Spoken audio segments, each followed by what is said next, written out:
The biggest state in the country is about to become a sanctuary state. Governor Jerry Brown and leaders in the state assembly have hammered out a deal that passes a law that will make it mandatory for every school, every library, every courthouse, every hospital in the state of California to hinder federal immigration enforcement as a matter of policy.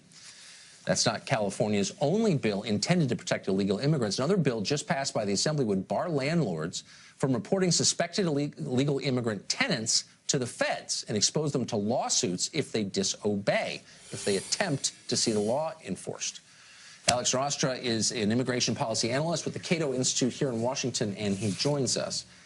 So, as a libertarian, you're obviously for property rights. Absolutely. Why in the world, as a matter of policy, would the state protect criminals who steal other people's property from deportation? Well, I don't think there's any good reason to do that, but when you look at this law does that. Well, in the sanctuary bill, the SB 54, it actually lists 800 crimes where if you're convicted of it, you get arrested, you get sent to jail for them, then you are deported. And that is an aspect of the bill that I completely support, and I think that's wonderful. But 800 crimes. I mean, I couldn't even list 800 crimes. Why any crimes? Well, here's what I don't understand. So if people come to this country illegally, they almost invariably consume more in benefits than they pay into the economy. That's been conclusively shown. Not necessarily. And there are exceptions, but overwhelming majority consume more than they pay in. The fiscal and they're here illegally. Why would you put up with any crime at all? I don't understand that. Why is it our obligation to accept criminals illegally from other countries? That's insane.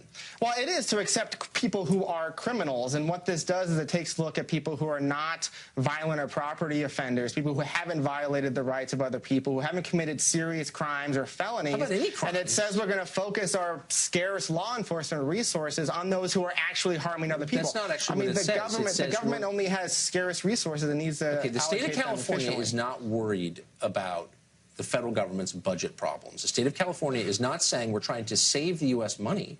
The state of California is playing a very obvious political game where they're trying to win the support of illegal aliens in hopes of giving them the vote, as you know. But the thing is, this is purely political. Well, these costs actually do fall on California. The detainers, if the federal government puts a detainer and says if you arrest an illegal immigrant, you have to turn them over to us. In California, that means they're held, a person who's arrested is held for an extra 20 days in California jails, California prisons, without any kind of compensation to the state. And it's not compensated. That's the federal government telling states and localities how to enforce laws and what to do. And I'm a believer in federalism. Are you telling me with a straight face that this is about the uncompensated custody that California has to pay for? Its senators could be standing up right now and saying, we're demanding federal funds, which they would get instantly, to cover this cost. But they're not, because that's not what it's about. And by the way, if that's the reason, then why are landlords in California, if this bill passes, going to be in jeopardy for reporting to the feds their illegal tenants? It has nothing to do with the cost. The landlord part, I agree with you, it's ridiculous. That law is absurd.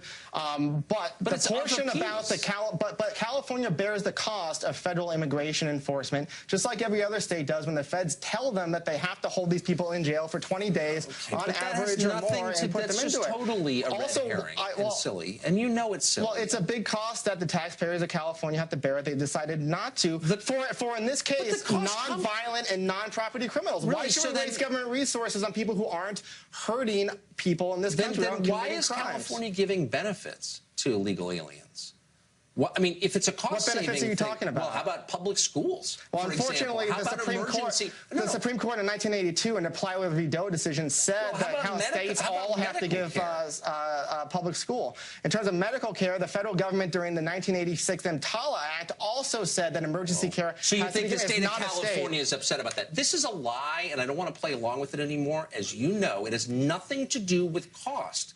The presence of this many illegals in California is a massive cost. They don't care. It's purely an effort to get votes. So I'm going to put you in the line here. Yeah. There is an effort in Maryland right now to allow people who are non-citizens to vote in elections. I actually think it's being decided tonight. I could be wrong. We're going to see this in California where illegals already get driver's licenses. Do you think non-citizens should be allowed to vote in the United States? No. Okay. I don't think they should be allowed to vote. Even though there's a long history of non-citizens voting in this country, I don't think we should. I don't think we should do that. So you're going to see this is the next frontier in what is, again, purely a political takeover of the government, state and federal, by the left using... California and Maryland are already heavily blue California states. is a What are blue they pushing state for? because of immigration. No, California is a blue period. state because of bad moves by the Republicans in the totally wrong. mid-1990s. That's totally wrong. There's a vast quantity of empirical research on this that shows it was the 1991 to 1994 period in California. There's vast quantities of research. I mean, there's a point. I'm going to let you off, though, because you really don't know much about California. No, explain Texas. It has the same percentage of the population as Hispanic, and it's radically Republican. The difference is the Texas GOP did not declare war on Hispanics You don't like the actually California know one anything did. about this subject. The truth is that Texas has had a huge Hispanic population for hundreds of years. They're fully American. They're not foreigners living in our country. They're Americans. And a lot of them, you know, have different political views. Some are Republican, some are Democrat. California has a massive population from people who aren't from here, who are not Americans. The That's percentage of the state of Texas that is a legal immigrant is higher than in the state of California. It's 6.1% in Texas, 6% in California. They're not voting yet, and that's the difference. They're not voting in California yet either. Yeah, but they will be, and you know We'll see about that.